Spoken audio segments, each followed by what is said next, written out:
much to say. Oh my God, I here know, we I go. know. It's gonna be a long one.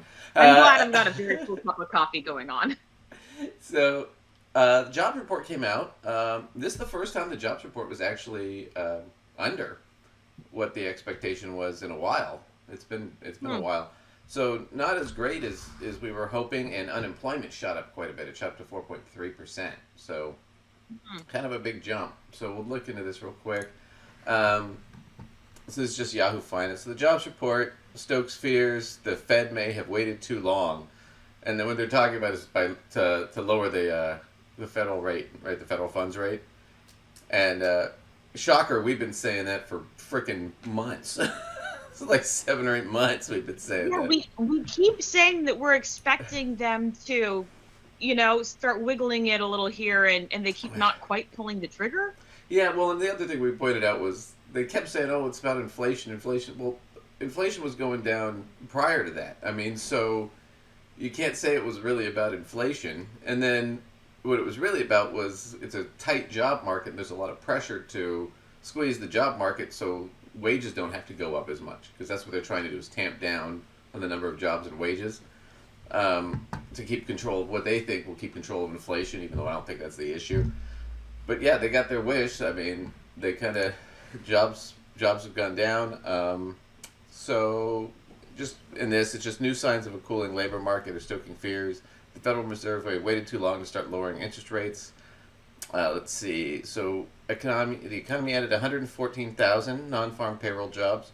It's not bad. It's just what the expectation was 175. And the unemployment rate, this is the big one, rose to 4.3. There are two things about this though. One is it's not necessarily bad that the unemployment rate rose. I know that sounds weird to say, but what you have is if you factor in all the people that just have stopped looking for jobs, because unemployment only factors in people who are actively looking for work.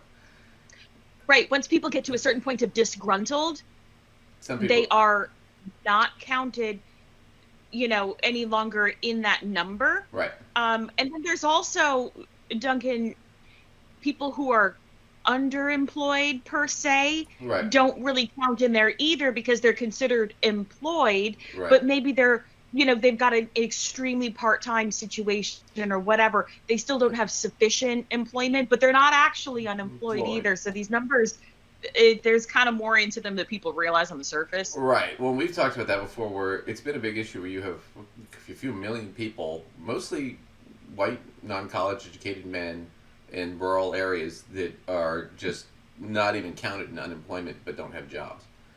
Hmm. And that's been a big issue now for about 10 or 15 years. I mean, Obama was dealing with that. It's that old. Um, but the idea is that since the Infrastructure Act, the IRA, the Inflation Reduction Act, and the infrastructure planning and all that, there have been more of these sort of construction jobs and just general infrastructure jobs that have hired a lot of people. So this could be good because it could be that more people are actively looking for work or actively have opportunities for work.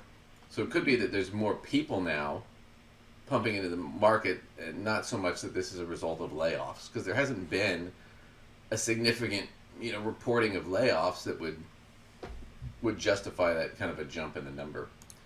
So that's what's going on there. So new numbers reinforce concerns among some Fed watchers that the central bank should have decided at a meeting this week to lower rates for the first time in 4 years to get ahead of the slowing U.S. economy before it tips into recession.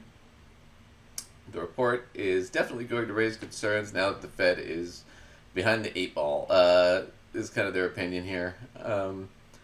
So Powell said that September for a cut in the rates was on the table, as long as the data supported it.